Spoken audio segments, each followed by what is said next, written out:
So hello my dear students, कैसे हैं आप सब लोग। होपफुली आप सभी लोग बहुत ही बढ़िया होंगे। तो आज की वीडियो में हम लोग स्टार्ट करने वाले इम्प्योरिटीज़ को, जो कि हमारे pharmaceutical inorganic chemistry B pharmacy first semester का टॉपिक है। तो वीडियो स्टार्ट करने से पहले बता दूं कि मेरा नाम है Harshit Pandey and you are watching your own imperfect pharmacy. तो जैसा कि हम लोग बात कर रहे थे इम्प्योरिटीज़ के बारे में, तो यहाँ पर हम लोग देखने वाले कि इम्प्योरिटीज़ जो कि हमारे मेडिसिन और ड्रग सब्सटेंसेज में कैसे एंटर कर जाती हैं और कैसे उनको हम लोग रिमूव करते हैं। तो यहाँ पर तो हम लोग बेसिकली देखने वाले हैं, आप जान गए होंगे कि, लेकिन अगर इसका एक बेसिक एग्जांपल आप लोग को डेली लाइफ में दूँ तो जैसा आप लोग जानते हैं कि हम लोग जो भी पानी पीते हैं तो आजकल के पानी में कितनी सारी इम्प्योरिटीज आ गई हैं और उसको रिमूव करने के लिए हम लोग वाटर प्योरीफायर्स का यूज़ करते हैं। तो वैसी तरह की इम्प्योरिटीज हमारी ड्रग सब्सटेंसेज में भी एंटर कर जाती हैं, जिसको दूर करने के लिए हम लोग बहुत सारी प्रोसेस और मतलब मेथड्स का यूज़ करते हैं। तो वो सारी चीज़ें आज के वीडियो में हम लोग देखने वाले हैं। तो इम्प्योरिटीज से रिलेटेड आपके जितने भी डाउट हैं वो आज की वीडियो में क्लियर हो जाएंगे, बस वीडियो को पूरा देखना। तो जैसा चलो शुरू करते हैं। तो इम्प्योरिटी क्या होता है? Impurity is any material that affect the purity of material of interest. मतलब जैसे हमारी जो दवाएं होती हैं, मटेरियल हमारे इंटरेस्ट का क्या है, वो हमारी दवाएं हैं, ठीक है। तो इम्प्योरिटी जो कि इम्प्योरिटी एनी मटेरियल होती है, मतलब इम्प्योरिटी कोई भी मटेरियल हो सकती है जो कि हमारे दवाओं को, उसकी प्योरिटी को अफेक्ट करती है। जैसे हमारी दवाओं में एंटर करके और उसकी प्योरिटी को कम कर देती है, ज़्यादा कर देती है, मतलब ज़्यादा क्या ही करती है, कम कर देती है। अब प्रेजेंस ऑफ इम्प्योरिटी से क्या क्या हो सकता है, मतलब इम्प्योरिटी अगर हमारी दवाओं में एंटर कर गई तो उससे क्या क्या हम लोग को मतलब फ़ायदे या नुकसान, फ़ायदे तो नहीं होते हैं, बेसिकली नुकसान देखने को मिलते हैं। तो जैसा हम देख सकते हैं कि प्रोड्यूस टॉक्सिक इफेक्ट। तो टॉक्सिक इफेक्ट क्या होता है कि जैसे दवाओं को, जैसे कोई दवा हमने खाई तो उस चीज़ को, जिस चीज़ के लिए हमने खाया उस चीज़ को कम करने के बजाय उसने और बढ़ा दिया, ठीक है, या फिर उसमें बहुत और सा मतलब कोई नई बीमारी हमारे अंदर आ गई। तो ये मतलब काफ़ी सारे टॉक्सिक इफेक्ट्स हो सकते हैं अगर हमारी मेडिसिन या फिर ड्रग में इम्प्योरिटी है। अब इसके अलावा हमारी इम्प्योरिटी से हमारी जो फार्मास्यूटिकल दवाएं मतलब सब्सटेंसेज होती हैं जो कि हमारी ड्रग्स होती हैं, उनकी स्ट्रेंथ भी कम हो जाती है। यानी कि जो दवाओं का जो भी इफेक्ट होता है वो कम हो जाता है, जितना इफेक्ट उसको करना चाहिए था उतना वो नहीं करती है, उससे कम करती है। और यहाँ पर जो कॉमन इम्प्योरिटी जो कि हमारी दवाओं में हमारी फार्मास्यूटिकल ड्रग्स में आ जाती हैं, तो वो इंक्लूड करती हैं lead, arsenic, iron and chloride. ये मतलब ये सारी इम्प्योरिटीज हम लोग के बेसिकली दवाओं की मैन्युफैक्चरिंग में आ जाती हैं, जिसको रिमूव करने के लिए हमारी फार्माकोपिया में लिमिट टेस्ट दिए गए हैं, जिसको आपको आगे देखना है। तो जैसा इम्प्योरिटी के टाइप्स पे आते हैं, तो इम्प्योरिटी हमारी बेसिकली 3 टाइप्स की होती है: ऑर्गेनिक इम्प्योरिटीज, इनऑर्गेनिक इम्प्योरिटीज और रेसिडुअल सॉल्वेंट्स। अब यहाँ पर ऑर्गेनिक इम्प्योरिटीज क्या होती है? तो ऑर्गेनिक इम्प्योरिटीज वो इम्प्योरिटीज होती हैं जो कि हमारे ड्यूरिंग मतलब बेसिकली हमारे सिंथेसिस, प्योरीफिकेशन और स्टोरेज, यानी कि दवाओं के रख रखाव के दौरान हमारी आ जाती हैं। तो अब ये मे बी आइडेंटिफाइड और नॉट आइडेंटिफाइड, मतलब ये इनको पहचाना भी जा सकता है और हो सकता है कि इनको ना पहचाना जाए। मतलब ये कभी कभी तो पकड़ में आ जाती हैं लेकिन कभी कभी पकड़ में नहीं आती हैं। अब यहाँ पर they basically include starting material, by product, मतलब ये सारे जो कि प्रोडक्ट्स हैं जो कि हमारे इन ऑर्गेनिक इम्प्योरिटीज़ में आ जाते हैं। अब एक बात आपको बता दूं कि बिल्कुल भी आप लोग को एकदम नोट्स कॉपी करने की ज़रूरत नहीं है। ये चीज़ मैंने आपकी नोट्स की क्वालिटी के लिए लिख दी है, बाकी आप अपने हिसाब से जो इसमें लिख सकते हैं, इसमें इतना कुछ कॉपी एकदम आप लोगों को कॉपी नहीं करना है, ठीक है। और यहाँ पर इनऑर्गेनिक इम्प्योरिटीज़ की बात करें तो ये बेसिकली मैन्युफैक्चरिंग प्रोसेस में हम लोग के आ जाती है और ये जनरली आइडेंटिफाइड होती है। तो इनको आसानी से पहचाना जा सकता है और ये आप देख सकते हैं कि ये क्या क्या इंक्लूड करते हैं। अब यहाँ पर थर्ड टाइप में आ जाते हैं, तो ये होता है रेसिडुअल सॉल्वेंट्स। अब सॉल्वेंट्स को पहले देख लेते हैं, सॉल्वेंट्स क्या होते हैं। तो सॉल्वेंट्स जैसा कि हम लोग की जो लिक्विड डोजेज फॉर्म होती हैं, जैसा हमारा सिरप हो गया, तो सिरप आप जानते हैं कि ये लिक्विड डोजेज फॉर्म होती है हमारी दवाओं की। तो जो लिक्विड सिरप को बनाने के लिए जो भी हम लोग यूज़ करते हैं उसको सॉल्वेंट्स कहते हैं। मतलब सिरप को प्रिपेयर करने के लिए हम लोग जो चीज़ें यूज़ करते हैं दवाओं में उसको सॉल्वेंट्स बोलते हैं। यहाँ मतलब दवाओं में सॉल्वेंट्स, वैसे तो सॉल्यूट सॉल्वेंट आप जानते होंगे, बट यहाँ पर सॉल्वेंट्स में यहाँ पर ड्रग्स में बात कर रहा हूँ। तो ऐसा भी हो सकता है ना कि हम लोग जो सिरप बनाने के लिए जो भी सॉल्वेंट्स यूज़ कर रहे हैं तो उसमें कुछ इम्प्योरिटी हो, तो वो इम्प्योरिटी हमारे सिरप में भी फाइनली इंटर कर जाएगी। तो ये होती है हमारी रेसिडुअल सॉल्वेंट्स। अब यहाँ पर हम बेसिकली बात करें हमारे सोर्सेज ऑफ इम्प्योरिटीज़ के बारे में। तो सोर्सेज ऑफ इम्प्योरिटीज़ में बेसिकली आप देख सकते हैं कि इसको अभी डिटेल में देख लेंगे, बाकी अभी यहाँ पे नाम देख लेते हैं। जैसे हमारा रॉ मटेरियल हो गया, रीजेंट हो गया, मेथड हो गया, सॉल्वेंट्स हो गया, और यहाँ पर एटमॉस्फेरिक कंटामिनेशन हो गया, और रिएक्शन विथ वेसल, और पैकेजिंग एरर, और स्टोरेज कंडीशन। तो ये बेसिकली कुछ हमारे सोर्सेज होते हैं जिनके थ्रू इम्प्योरिटीज़ हमारी फार्मास्यूटिकल सब्सटेंस में इंटर कर जाती है। तो चलो एक एक करके अब इनको देख लेते हैं।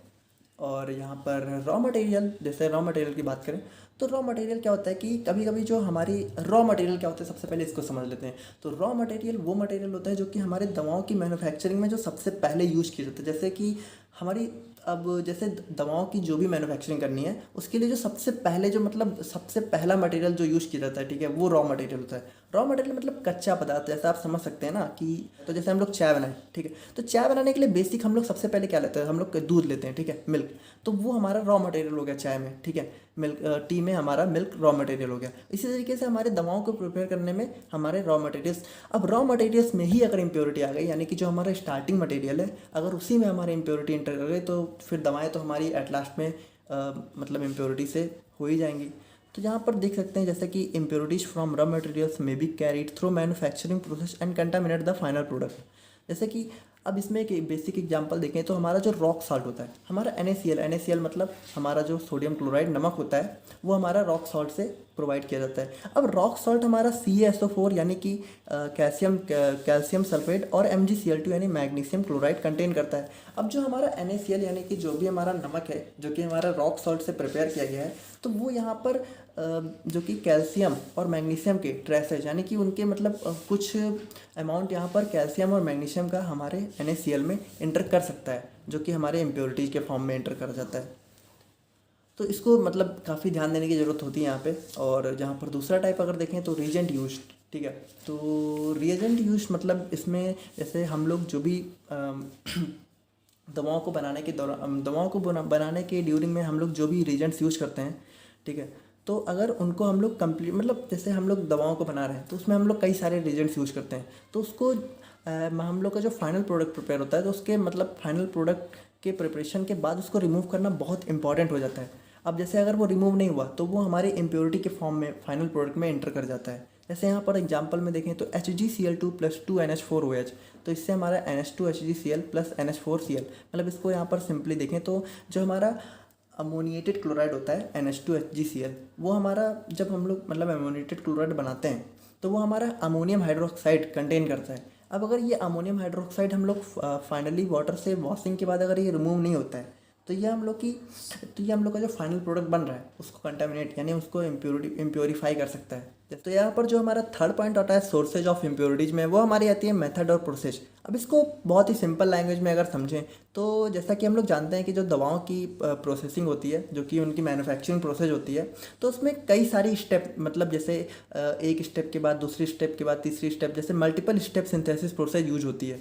तो इस मल्टीपल स्टेप की मतलब प्रोसेस में हमारे कुछ इंटरमीडिएट प्रोडक्ट बन जाते हैं, यानी कि कुछ बीच के ऐसे प्रोडक्ट बन जाते हैं जिनका हमारे फाइनल प्रोडक्ट में कोई काम नहीं होता है। तो अगर अब इस इंटरमीडिएट प्रोडक्ट को, इस इंटरमीडिएट कंपाउंड को अगर रिमूव नहीं किया गया तो ये हमारे फाइनल प्रोडक्ट में एंट्री कर जाता है, जो कि हमारे फाइनल प्रोडक्ट को कंटामिनेट कर देता है। कंटामिनेट मतलब उसको मतलब इम्प्योर कर देता है। अब यहाँ पर सॉल्वेंट्स, जैसा कि हम लोगों ने पहले देखा हुआ था, अब इसको यहाँ पर डिटेल में देखते हैं। तो सॉल्वेंट्स क्या, जैसे कि बेसिकली हमारा मोस्ट ऑफ द जो फार्मास्यूटिकल प्रोडक्ट होते हैं तो वो हमारे वाटर को एज ए सॉल्वेंट यूज़ करते हैं। तो अब वाटर क्या होता है, वाटर हमारा कई टाइप्स का होता है। तो वाटर हमारा बेसिकली जो now generally we use distilled और डीमिनरलाइज्ड वाटर। अब जैसे वाटर हमारा कई टाइप का हो गया, जैसे हमारा टैप वाटर हो गया, सॉफ्टेंड वाटर हो गया, डीमिनरलाइज्ड वाटर हो गया और डिस्टिल्ड वाटर हो गया। अब डिस्टिल्ड वाटर हमारा बेस्ट होता है, लेकिन अब यहाँ पर क्या बात आ जाती है कि जो हमारा डिस्टिल्ड वाटर होता है वो कॉस्टली होता है। तो ये हर जगह हम लोग यूज़ नहीं कर पाते हैं, मतलब कभी कभी मतलब करना तो डिस्टिल्ड वाटर ही चाहिए सही पूछिए तो, बट यहाँ पर कभी कभी कॉस्ट को बचाने के चक्कर में कंपनियाँ यहाँ पर थोड़ा सस्ता वाला वाटर यूज़ कर लेती हैं, जैसे डीमिनरलाइज्ड वाटर, या फिर कभी कभी सॉफ्ट एंड वाटर भी यूज़ कर लेती हैं। तो ये हमारे मतलब जैसे आप देख सकते हैं कि जो हमारा सॉफ्ट एंड वाटर होता है वो हमारा Na+ और Cl- की इम्प्योरिटी को कंटेन करता है, और ये हमारा डीमिनरलाइज्ड वाटर होता है ये भी हमारी ऑर्गेनिक इम्प्योरिटी को कंटेन करता है। तो अगर हम लोग ये वाटर यूज़ करेंगे अपने दवाओं की मैन्युफैक्चरिंग में तो ये हमारे फाइनल प्रोडक्ट को कंटामिनेट कर देगा। अब यहाँ पर अगर फिफ्थ पॉइंट की बात करें तो वो हमारा एटमॉस्फेरिक कंटामिनेशन। अब एटमॉस्फेरिक कंटामिनेशन क्या है, इस चीज़ को बहुत ही आसानी से समझते हैं। जैसा कि आप लोग जानते हैं कि जो हमारी इंडस्ट्री होती है फार्मास्यूटिकल, वो आप लोगों ने देखी होगी कि हमारे जैसे जो हमारा काफ़ी ज़्यादा जो हमारी आबादी वाला एरिया होता है वहाँ पर कभी आपने कोई इंडस्ट्री नहीं देखी होगी। इंडस्ट्री हमेशा एक अलग मतलब शांत एरिया में लगाई जाती है। तो ऐसा क्यों हो जाता है, ऐसा इसलिए किया जाता है क्योंकि जो हमारी मतलब हमारा जो एरिया होता है, क्राउडेड एरिया होता है, वहाँ पर हमारा जो एटमॉस्फेयर होता है वो काफ़ी कंटामिनेटेड होता है। तो हमारी जो इंडस्ट्री होती है तो उसके अंदर ही हमारी दवाएँ मैन्युफैक्चर हो रही होती हैं। तो जो हमारा एटमॉस्फेयर होता है वो काफ़ी सारे डस्ट पार्टिकल और हार्मफुल गैसेज को कंटेन करता है। तो इसीलिए हमारी जो इंडस्ट्रियाँ होती हैं वो ज़्यादातर एक काफ़ी अलग एरिया में मतलब उनको किया जाता है ताकि जो हमारी जो एटमॉस्फेयर की जो भी डस्ट पार्टिकल हैं, जो भी हार्मफुल गैसेज हैं, वो हमारी दवाओं को, वो हमारी ड्रग सब्सटेंसेज को कंटामिनेट ना कर सकें। अब जैसा आप देख सकते हैं कि अगर मान लीजिए जो हमारी NaOH है, NaOH हमारी दवाओं के मैन्युफैक्चरिंग में यूज होती है। अब अगर जैसे उसने हमारी एटमॉस्फेयर में, आप जानते हैं कि कार्बन डाइऑक्साइड होती है, अब अगर ये कार्बन डाइऑक्साइड हमारी NaOH के साथ रिएक्ट कर गई तो ये हमारे NaOH को कंटामिनेट कर देती है, और इसीलिए NaOH को ज़्यादा खुले में नहीं रखा जाता है फॉर अ लॉन्ग टाइम, जैसा कि आप देख सकते हैं। और that's why most of the industries build in outer areas, और जैसा कि मैंने आपको बताया कि इसीलिए हमारी जो इंडस्ट्री होती है वो एक आउटर एरिया में बिल्ड की जाती है। अब यहाँ पर हमारे 6 पॉइंट की बात करें तो वो हमारा आता है रिएक्शन विथ वेसल। ठीक है, तो यहाँ पर इस चीज़ को समझे, जैसे हमारा जो वेसल्स होते हैं, तो कई वेसल्स हमारे जैसे आयरन के वेसल को आप समझ सकते हैं। तो जो हमारा आयरन का वेसल होता है, तो अगर हम लोग आयरन के वेसल में अपना कोई भी दवाओं को मैन्युफैक्चर कर रहे हैं, तो वो जो हमारी दवाएं होती हैं वो हमारे आयरन से रिएक्ट कर जाती हैं। अब हमारा आयरन जो है वो आर्सेनिक की इम्प्योरिटी को कंटेन करता है, तो अगर हम लोगों ने दवाओं को आयरन वेसल में बनाया जो कि उसमें सूट नहीं कर रही हैं, तो हमारी आर्सेनिक से रिएक्ट करके उसको अपने में मतलब इम्प्योरिटी की तरह कंटेन कर लेंगी। और आयरन मतलब जैसा कि आप देख सकते हैं कि जो inorganic compounds that are manufactured in iron vessel में contain iron and arsenic as impurities, तो आप समझ गए होंगे। और बाकी पैकेजिंग एरर की बात करें तो कभी कभी क्या होता है कि product of similar appearance such as tablet of same shape, size and colour, जैसे कुछ टैबलेट क्या होती हैं कि सिमिलर अपीयरेंस मतलब क्या, एक जैसे दिखने वाली, जैसे कि कुछ टैबलेट्स हमारी हुई तो उसका मतलब अगर शेप सेम है, उसका साइज भी सेम है, उसका कलर भी सेम है, लेकिन वो टैबलेट्स अलग अलग हैं। ठीक है, उनके यूजेज अलग अलग हैं, उनके इफेक्ट अलग अलग हैं, लेकिन कभी कभी क्या होता है कि बाई मिस्टेक हम लोग उनको पहचान नहीं पाते हैं और एक ही सेम तरीके के कंटेनर में पैक कर देते हैं, और जिसकी वजह से आप समझ सकते हैं कि कितने मेजर नुकसान, मतलब ये एक मतलब हाई सोर्स ऑफ डेंजर हो सकता है।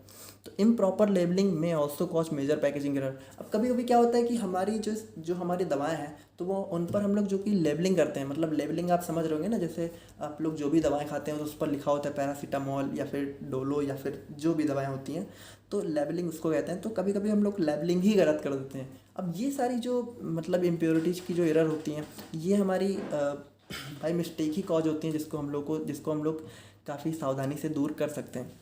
अब यहाँ पर हमारा लास्ट जो एरर मतलब इम्प्योरिटी का जो भी रीजन आता है, सोर्स आता है, वो हमारे होती है स्टोरेज कंडीशन। अब स्टोरेज कंडीशन क्या होती है? तो स्टोरेज कंडीशन मतलब हमारी जो दवाओं की रखने की कंडीशन। अब यहाँ पर कुछ प्रोडक्ट जैसे आप समझ सकते हैं, after preparation of final product it should be stored in appropriate container, मतलब जो हमारी फाइनल प्रोडक्ट होती हैं जब वो प्रिपेयर हो जाए तो इनको हम लोग को एप्रोप्रिएट कंटेनर में रखना चाहिए, डिपेंडिंग अपॉन, मतलब उसमें जैसे कुछ चीज़ों पर वो डिपेंड करता है, जैसे हमारा nature of material, batch size, quantity. Generally materials like plastic, iron, stainless steel and aluminiums are used for storage.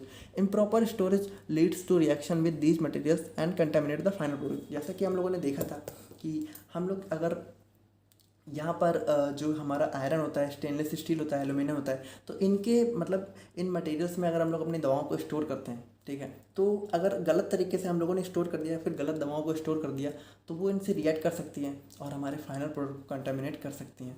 तो यहाँ पर होपफुली आपको जो कि समझ में आ गया होगा।